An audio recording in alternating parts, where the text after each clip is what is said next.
Morning to all. सभी के सामने प्रस्तुत है आज का टॉपिक हमारा न्याय। न्याय क्या है? राजनीति विज्ञान के अंदर न्याय हमेशा से एक महत्वपूर्ण अध्ययन केंद्र बिंदु रहा है, अध्ययन का केंद्र बिंदु रहा है। न्याय भारतीय दृष्टिकोण से अगर अपन देखें तो भारतीय दृष्टिकोण न्याय की व्याख्या धर्म के आधार पर करता है। धर्म के आधार पर समाज के प्रत्येक व्यक्ति के लिए जो निर्धारित कर्तव्य तय किए गए हैं उन कर्तव्यों का पालन करना ही न्याय माना गया।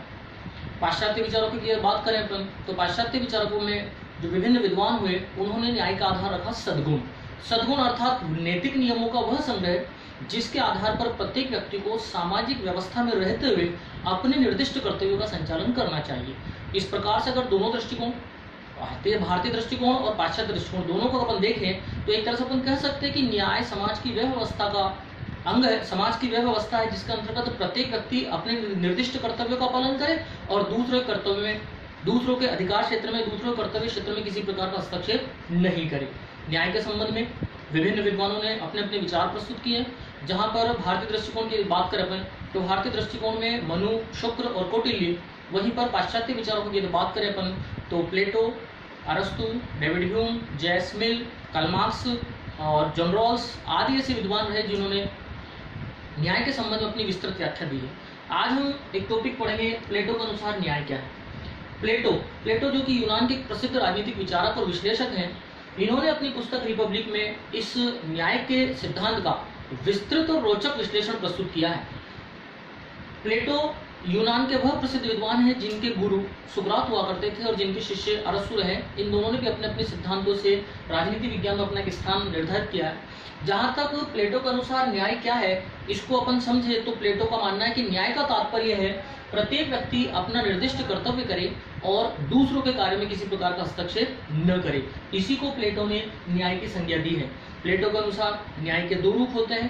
पहला होता है उसका व्यक्तिगत न्याय और दूसरा होता है सामाजिक न्याय या राज्य से संबंधित न्याय। पहला व्यक्तिगत न्याय और दूसरा सामाजिक या राज्य संबंधित न्याय। प्लेटो का मानना था कि समाज के अंदर प्रत्येक व्यक्ति की जो मानवीय आत्मा होती है उस मानवीय आत्मा के अंदर तीन तत्व पाए जाते हैं।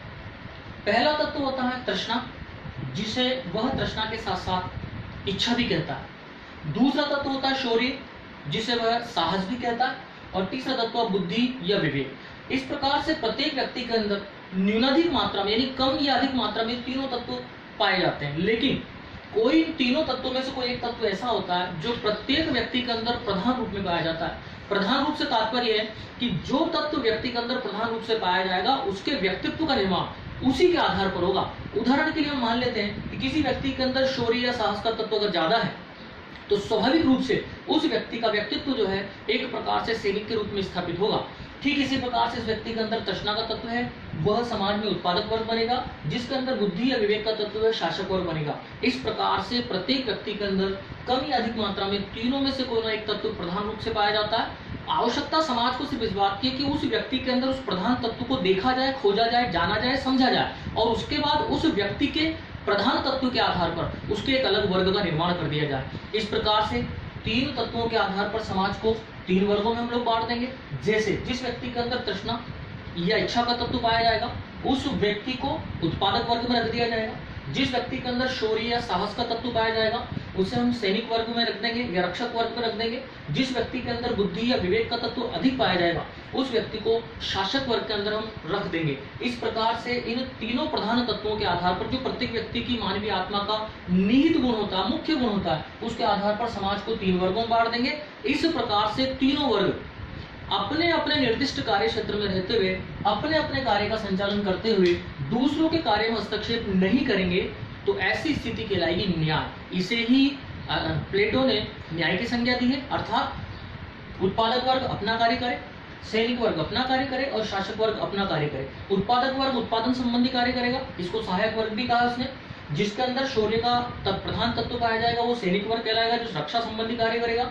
और जिसके अंदर बुद्धि या विवेक का तत्व पाया जाएगा वो शासक अर्थात राजा संबंधी, राजकीय प्रशासन संबंधी कार्यों का संचालन करेगा। इस प्रकार से तीनों वर्ग अपने अपने निर्दिष्ट क्षेत्रों में रहते हुए अपना अपना कार्य करेंगे।